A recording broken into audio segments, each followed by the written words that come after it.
A paz de Jesus, o amor de Maria esteja em vosso coração, e da qual foste chamados a ser um povo santo na sua graça e paz, da parte de nosso Senhor e Salvador Jesus Cristo. Salve Maria Imaculada, sempre Virgem. Meus queridos, amadíssimos hermanitos e hermanitas, sejam todos bem-vindos a nosso canal em YouTube. Já meta o dedo no like, compartilhe essas apologéticas, catequéticas, para os grupos das suas paróquias, para o grupo do Zap, lá para o Facebook, não é? Convido sempre mais um a se inscrever nos nossos canais. Apologética com Bíblia, 100% com Bíblia, só nós trazemos aqui nesta plataforma. Muito bem, mostrando para vocês o quê? Que a Bíblia Sagrada é um livro 100% católico. Escrito por católico, compilada por católico. A canonização nos concílios, né, da Bíblia Sagrada pela Igreja Católica, escrita. Os protestantes dizem: olha, a Igreja Católica botou 7 livros, meu filho, estão comendo 20. A Igreja Católica não colocou 7 livros, colocou 27, todo o Novo Testamento. Muito bem, meus irmãos, lá embaixo, olha só, está escrito: contribua com esse apostolado, pixtabira674@gmail.com. Nos ajude, se você puder, a caminhar nessa evangelização. São 2 canais 2 protestantes de Pentecoste, apologética católica e debate, sempre trazendo lá também um debate do nosso professor de Bíblia, né? O maior biblista na atualidade no mundo católico, o Padre Luiz Touro. Então se inscreva, né, nos nossos canais.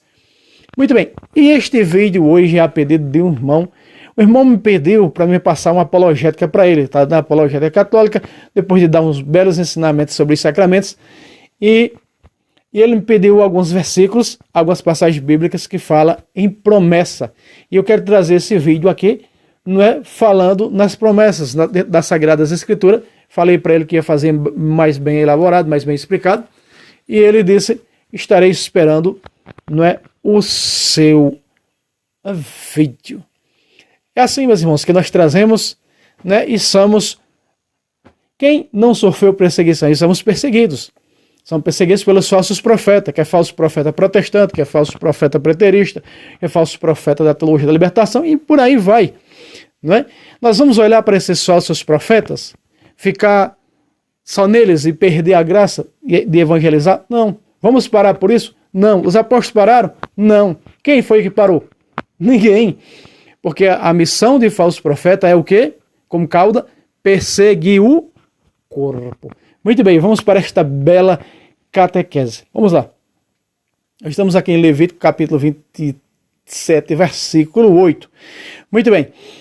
E no versículo 8 aqui diz, olha só: se aquele que tiver feito um voto por demasiado, for demasiado pobre e não puder pagar o valor que avaliaste, será apresentado ao sacerdote, que fixará o valor segundo as posses daquele que fez o voto. Olha só, em outras traduções, eu tenho várias traduções da Sagrada Escritura, está o termo no lugar de voto, promessa.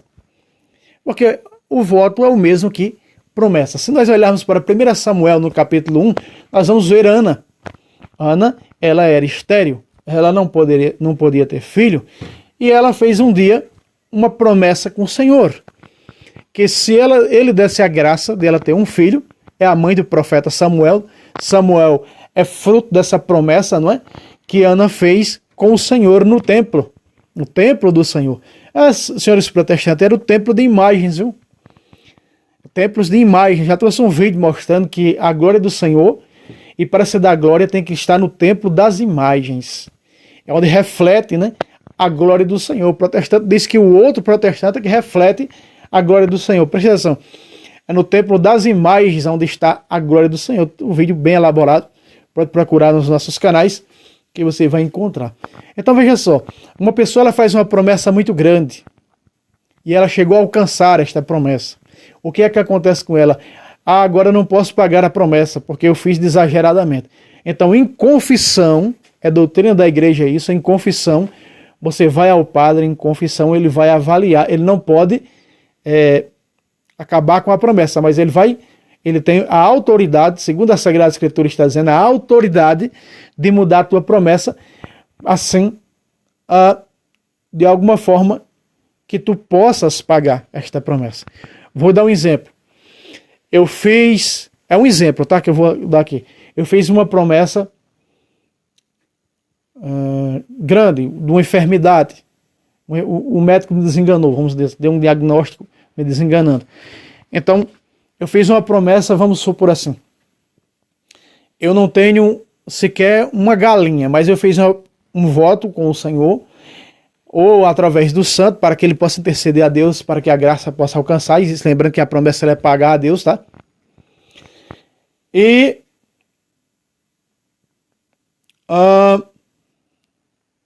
eu prometi, vamos dizer assim, 5 juntas de bois para a casa do Senhor.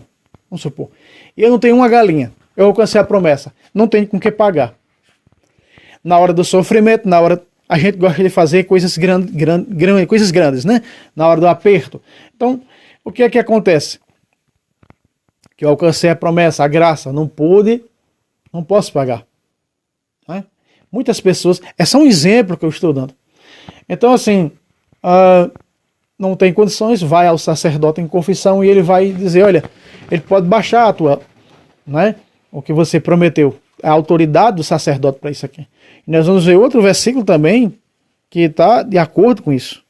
Né? Você está vendo aqui, ó, Levítico, onde nós começamos. Então, você vai ver que ele pode colocar segundo as tuas posses. Então ele vai dizer, então você pode trazer, não sei,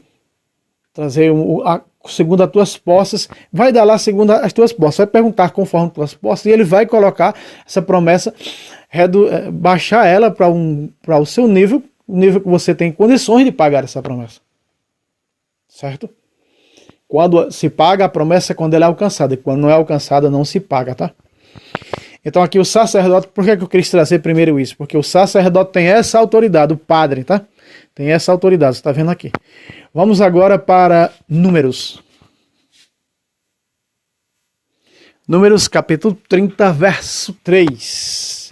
De amarelo, vamos lá. Se um homem fizer um voto ao Senhor, um voto é o quê? Uma promessa, que a Bíblia da Ave Maria traz o termo voto, ao Senhor, ou se comprometer com juramento a alguma obrigação, a uma obrigação qualquer, não faltará a sua palavra, mas cumprirá toda obrigação que tiver tornado. Se fizer um voto, então tem que pagar. Alcançou a graça, tem que pagar, certo? Vamos para Deuteronômio. Deuteronômio, capítulo 23, versículo 22. Aqui, coisa de Salmão. Vamos lá? Quando tiveres feito um voto ao Senhor, teu Deus, não demorás em cumpri-lo. E a Sagrada Escritura que está dizendo isso, presta atenção. Quando tiveres feito um voto ao Senhor, teu Deus, não demorarás em cumpri-lo, porque o Senhor teu Deus não deixará de pedir-te conta dele. E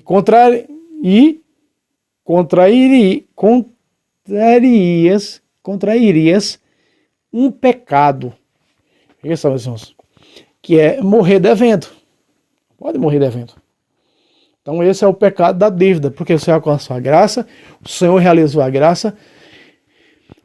A Sagrada Escritura diz que é melhor não fazer promessa. Depois, vamos ver aqui, depois de fazer promessa, depois de fazê-la, não cumprir. Ou seja, de alcançar a graça, não cumprir. Olha o que diz o 23. Ó. Se não fizeres voto, não pecarás. Né? Aí o que acontece? Muitos católicos fazem promessa e ela é paga ao santo. Fazer uma promessa com Santo Antônio para ele interceder a Deus para que eu possa alcançar tal coisa. Santo Antônio vai e pede a Deus, Deus realiza um milagre. Né? A Jesus, que é Deus, realiza a graça, realiza um milagre. Aí você vai e paga ao santo. A promessa ela é paga a Deus, meus irmãos. Eu assisti sobre isso quando eu, recém-convertido ao catolicismo, que hoje é o presidente da Canção Nova, uma formação sobre promessas, com o padre Wagner Ferreira, que hoje é o presidente da Canção Nova. Foi muito forte a respeito disso. Foi uma das primeiras coisas que a gente estudou, eu e a minha esposa. Quando a gente foi estudar todo o catolicismo, a gente recém saído do protestantismo, formação na Canção Nova, formação com o professor Filipe Aquino, Paulo Ricardo, com o ex-pastor de Natal, né, o saudoso Paulo Leitão, com o padre Luiz Touro, com o bispo da militância, Dom Henrique Soares. Então, assim, a gente aprendeu muita coisa, né, a respeito disso. Então, se for para fazer promessa, para alcançar, fez uma promessa demasiadamente. Quantas pessoas não me falam isso, né? Nas nossas missões de evangelização. Olha, eu fiz uma promessa grandiosa, não tenho condição de pagar, não vou pagar. E você alcançou a graça? Eu pergunto, sim. Então você está contraindo um pecado. E o que eu faço? Vá ao sacerdote em confissão. E ele vai baixar a tua promessa a ponto que tu possas pagar. Então veja, se não fizeres voto, não pecarás. Eu não faço promessa. Eu estou pecando em não fazer promessa? Não. Você está pecando em fazer a promessa, alcançá-la e não pagá-la. É diferente. Está entendendo, sim ou não? E nós vamos já mostrar aqui nesse vídeo, né, essa pessoa que pediu essas catequeses disse assim, que tem uma cunhada protestante, que disse, a cunhada protestante da Assembleia de Zeus, eu não vou citar nome, mas disse assim, quando eu era católica, essa pessoa, né, quando eu era católica, eu fazia promessa a santo de barro, fazia promessa à imagem. Eu vou mostrar nesse vídeo aqui. Eu vou desenrolar esse vídeo. Pode fazer promessa com imagem, sim ou não? Vou mostrar esse vídeo. Vamos seguindo. Vamos mostrar agora no livro do Eclesiastes. Olha só. Eclesiastes, capítulo 5, verso 3. Vamos lá. Quando fizeres um voto ou uma promessa a Deus, realiza-o sem delonga, ou seja, sem demora. Porque aos insensatos Deus não é favorável. Veja, é a própria Bíblia que está dizendo, a própria palavra de Deus está dizendo isso. Portanto, cumpre teu voto. Está vendo aqui, né? Eclesiastes, capítulo 5, versículo 3. Olha o verso 2. 2 e 4. O mesmo que a gente viu em Números. Números capítulo 30, versículo 3. Olha aí. Deuteronômio, capítulo 23, versículo 22 e 23. Inclusive diz o 23, se você não fizer promessa, você não peca. Porque não está fazendo. Veja só. De azul aqui abaixo do meu dedo. Mas vale não fazer promessa que prometer e não ser fiel à promessa. Você está compreendendo? Sim ou não? Versículo 5 aqui embaixo.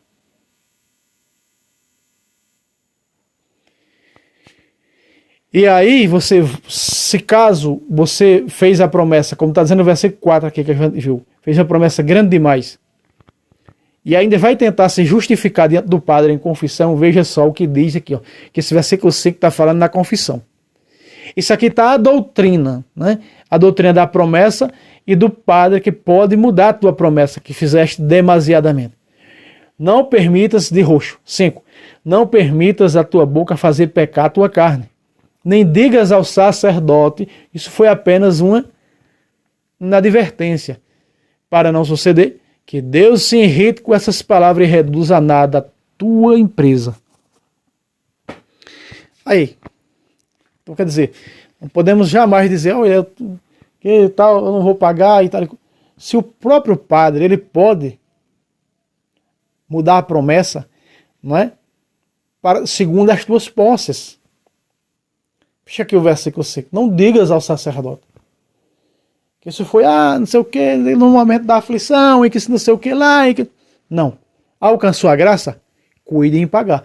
Quantas pessoas sabem disso? Poucos sabem disso. A maioria não sabe disso. Porque se soubesse, nas nossas missões, elas não perguntavam sobre isso. Quando a gente está falando sobre as graças que Deus prodigalizou na vida daquele povo, né, e prodigaliza nas nossas também, o que acontece? As pessoas acabam dizendo, olha, eu alcancei uma grande graça um dia, fui, Ah, olha, louvado seja Deus por isso. Eu fiz uma promessa, mas foi tão grande que eu não tenho condição de pagar. Veja só, o meu povo se perde por falta de conhecimento. Então a gente vai, fala para elas e elas acabam indo pagar suas promessas. Não é? Isso é graça de Deus. Agora, o próprio São Paulo também fazia promessas. O quê? 18 de Atos, vamos lá. Pois é, meus irmãos. Engraçado que na Bíblia protestante diz que Paulo rapou a cabeça. Grande São Paulo, né? 18 de Atos, verso 18, vamos ler? Paulo permaneceu ali em Corinto, ainda há algum tempo depois, se despediu dos irmãos e navegou para a Síria, e com ele Priscila e Áquila. Antes, porém, cortara o cabelo em Sécris, porque terminara um voto. Pacata! Veja só, os protestantes vão falando de promessa. Eu não sei por que alguns protestantes falam isso. Porque eu conheço vários protestantes e eles dizem assim, olha, os católicos, vários protestantes, os católicos são melhor do que nós protestantes em promessas. Nós não fazemos promessas, que é o voto com o Senhor. Eu não sei por quê, porque aqui, esse versículo aqui, quando eu estava no protestantismo, foi um próprio protestante, né, diácono da Assembleia de Deus, que me mostrou isso aqui. Que quando eu estava no protestantismo, eu não conhecia de Bíblia, não. Só quando eu vim para o... Porque a minha passagem pelo protestantismo foi muito rápida, 1 ano e 6 meses, acho que muito foi. De minha esposa que foi 1 ano e pouco. Não cheguei nem a ser tudo isso. Então, quando eu comprei uma Bíblia no protestantismo, não tinha condições de comprar uma Bíblia. Quando eu comprei uma Bíblia, eu me lembro, foi a Bíblia do Obreiro. Quando eu comprei, poucos dias a gente se converteu ao catolicismo. Eu até peguei essa Bíblia, eu ia colocando na lata do lixo. Quando eu ia colocando na lata do lixo, um tio meu, que estava aderindo a essas seitas protestantes, disse, não, me dê. E eu dei para ele. O padre já tinha nos dado uma Bíblia, né? O padre que realizou o nosso casamento em São Paulo, o padre Jurandir, na época até então o padre Jurandir, né, da paróquia São Benedito, estava se tornando paróquia São Benedito e São Bernardo. E aí a gente não conhecia de Bíblia no protestantismo. Só no catolicismo a gente veio conhecer realmente a Sagrada Escritura. Conhecia apenas o nome, Bíblia Sagrada, só isso. Sabia nada do que tinha dentro. Então, esse protestante me mostrou uma vez, ó, Paulo fazia promessa, como os católicos fazem. Olha só, protestante me evangelizando, ó, já evangelizando. E, ó, Paulo fazia promessa, como os católicos fazem, ó. Os católicos fazem o quê? E eu digo, os católicos fazem o quê? As mulheres crescem os cabelos, faz uma promessa, corta, faz uma trancinha e vai deixar lá nos pés do santo, nos pés de Nossa Senhora, da promessa que fez. Veja aí, ó. Aqui nós não sabemos a intenção da promessa que Paulo fez. Sei que ele alcançou, que ele pagou. Ó. Antes, porém, cortaram o cabelo em Sécris, porque terminaram o voto. Terminaram o quê? De alcançar o voto, de alcançar a graça. Vocês estão entendendo, sim ou não? E isso era um costume judaico. Também eles faziam. Então as promessas, que nem você já viu lá no Antigo Testamento, a primeiro do capítulo 27 de Levítico, elas eram feitas pelos judeus, né? Pelo povo antes do cristianismo. Agora, essa protestante disse, eu não faço promessa à imagem, porque a imagem não é Deus. Mas vejam só, a imagem, ela traz a presença de Deus. De alguma maneira, ela traz a presença de Deus. Quando nós vemos no capítulo 21 de Números, quando as pessoas eram pecadas para a serpente, que olhava para a serpente de bronze, porque na serpente de bronze estava o que? A presença de Deus. Aí diz o livro da sabedoria, no capítulo 16, quando olhavam para a serpente, eram curadas por ti, Senhor. Então, quando elas olhavam para a imagem, quando elas devotavam-se à imagem, elas eram curadas quem? Por Deus. Então, quando se voltava à imagem, sabe? Você pega aí no capítulo 21, versículo 6, e quem se voltava para ela era salvo, diz a tradução da Ave Maria. E quem se voltava para ela era salvo. Veja, e o profeta de Deus, aquele que foi mediador da aliança antiga, Moisés, chamou 2 imagens de querubins em cima de uma caixa de Deus. Por isso podemos fazer promessas sim com os santos. Promessas sim. com os santos, mas paga a Deus. Entende? Veja só.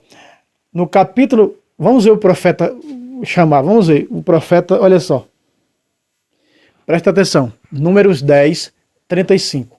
Eu poderia aqui mostrar muitas coisas. O profeta que fez a promessa com a espada, o profeta que fez... Eu poderia mostrar muitas coisas aqui. Tem muito isso dentro da Bíblia Sagrada. Tem muitas coisas. Preste atenção.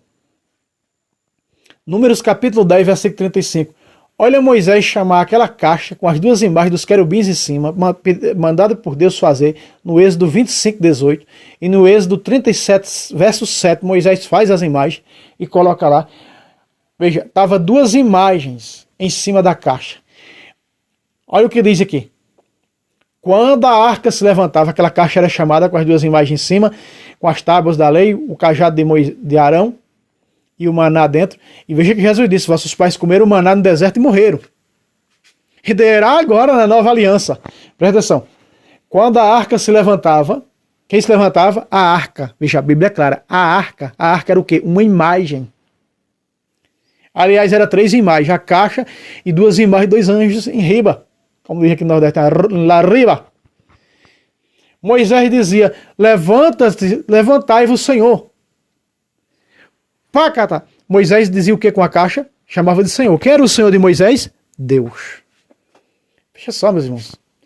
Porque toda imagem sacra dos santos, da Virgem Maria, está à presença de Deus. Diferente da imagem do ídolo, que está à presença do diabo. Porque o ídolo, diferentemente do ícone, no termo grego, ídolo e ícone, para definir imagem, o ícone, ela aponta para Deus. A serpente de bronze apontava para quem? Para Deus. Sabedoria 16, verso 7 diz, e quem se voltava para ela era curado, não por aquele que via, mas por ti, Senhor, que sou o Salvador de todos. Eles olhavam para a serpente de bronze, era curada. Dirá fazer a promessa.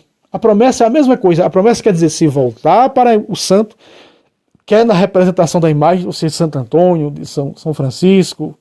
Então, era salvo. Por quê? Porque essas imagens, ela representam a glória de Deus. Essas imagens, ela representa a glória de Deus. E aqui, Moisés, o mediador do povo judeu, entre Deus e o povo judeu, está chamando a arca de Deus. Porque o dogma da Teotocos, porque Isabel diz, a mãe de meu Senhor, quem era o Senhor de Isabel? Deus.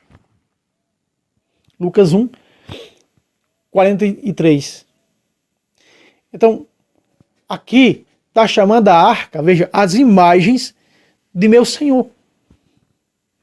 E olha que ninguém vai sair olhando para a imagem de Santo Antônio e dizendo, meu Senhor e meu Deus. Não.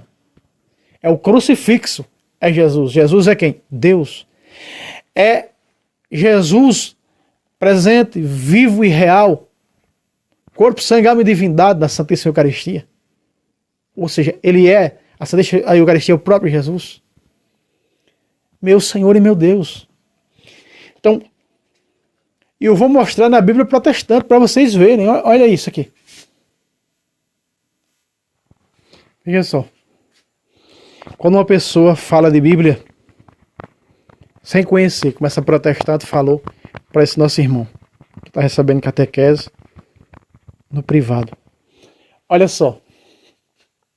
Presta atenção. Aqui nós estamos com a Bíblia da Ave Maria, você está vendo. Essas duas imagens, que são 2 ícones que Deus manda fazer. O Êxodo 20, versículo 4, versículo 3 a 5, Deus manda destruir os ídolos do céu firmamento, os ídolos da terra e os ídolos das águas, que eles viram no Egito a adoração pagã egípcia. Tanto que o versículo 1 e 2 está falando o quê? Do Egito. Eu tirei da terra do Egito, da terra da escravidão. Eles tinham na mentalidade os ídolos egípcios. Ah, Deus disse, não faça imagem do que está em cima no céu. Aí engloba o céu glória. Se o próprio Deus, no 25, 4 folhas à frente, 5 folhas à frente, mas 4 folhas na Ave Maria, se não me engano. 25, 18, está mandando fazer as imagens do que está no céu glória. O que é que está no céu glória? Os anjos. Aí o protestante me disse, mas os anjos, Deus mandou fazer, mas de homem não. Peraí, mas Jesus disse no Evangelho que no céu os homens serão como anjos. Então pode fazer. Eu já trouxe um vídeo mostrando aqui. Tá no canal, é só procurar. Falando a esse respeito. Né? Veja só. As duas imagens dos querubins em cima da caixa dourada, a caixa que trazia no marca da aliança, nem era chamada de imagem, era chamada de quê? Em cima da arca estava o quê? Os querubins da glória. É o céu glória. Está aqui a prova. Ó. Céu glória, é o que está onde Deus está. Quando Deus manda fazer, não tinha os santos lá ainda, ninguém entrou lá. Por isso Deus mandou fazer dos querubins. Hoje tem os santos lá, então pode fazer dos santos. Porque os santos até são mais do que os anjos lá. Essa que é a realidade. Veja. Os querubins da glória estendendo a sombra de suas asas sobre o propiciatório. Olha só, a Bíblia protestante diz que as imagens sacras, que as imagens dos anjos, então eu posso sim fazer promessa com os santos? Sim. Ela disse que fazia com o santo de barro. Peraí. Mas o profeta chamou acolá, acabou de ver comigo, chamou de meu Senhor. E o Senhor dele é Deus. Com duas imagens de querubins em cima de uma caixa. E se você pega a primeira de Crônicas 15, 14 a 16, estão fazendo procissão com essas imagens. Olha o que diz aqui, eu estou com a protestante linguagem de hoje. Olha o que a protestante linguagem de hoje, nessa mesma passagem, diz. Ó. Essa mesma passagem aí. Em cima da arca, representando a presença divina, estavam os querubins. Como é que é? Em cima da arca, representando a presença divina, estavam os querubins. Nem diz as imagens. Nem cita o nome imagens. Nem cita. Diz, estavam os querubins na arca. Peraí, mas não é duas imagens? Veja só, os querubins. Veja como é dirigida a essência da imagem. Querubins. Quem era? Eram os querubins. Eram os querubins que estavam lá de verdade? Não, eram duas imagens. Mas a Bíblia chama de querubins. Em cima da arca, os querubins da glória. Os santos da glória. Então, quer dizer, se em cima da arca está dizendo meu Senhor, quando a arca se mexia, capítulo 10, versículo 35, e também o versículo 36, né, que você acompanhou de números. Então, meus irmãos, pode sim fazer a promessa. Pedindo a intercessão ao santo. Promessa com Santo Expedito, já disse, com São Benedito, com Santo Antônio. Só que a promessa ela é paga a Deus, entende, meus irmãos? Porque é Deus que concede a graça, é Deus que realiza a graça. Então, eu espero que tenha ficado aqui bem claro a respeito disso, a questão das promessas. Eu no outro canal excluído, que foi excluído, se eu não me engano, eu trouxe um vídeo falando a respeito disso, mas eu não tinha ainda, não é, nesse canal agora, feito um vídeo. Então, quando o irmão me pediu essas apologéticas, eu falei para ele, eu vou fazer um vídeo mais específico, explicando mais a respeito disso. E para o vídeo não ficar muito longo, que já vai chegando em quase meia hora, né, nós terminamos por aqui. Dá para você entender sobre a questão das promessas. Meus irmãos, Deus abençoe vocês. Meta o dedo no like. Né? Lá embaixo, mais uma vez, lembrando, está o nosso Pix, no nome da minha esposa Maria Juliana, para quem quer e tem condições de nos ajudar. Você está ajudando a muitas outras obras de evangelização, né, que nós evangelizamos. Deus abençoe vocês e até o próximo vídeo, se Deus quiser. Salve Roma, salve Maria Imaculada, sempre virgem.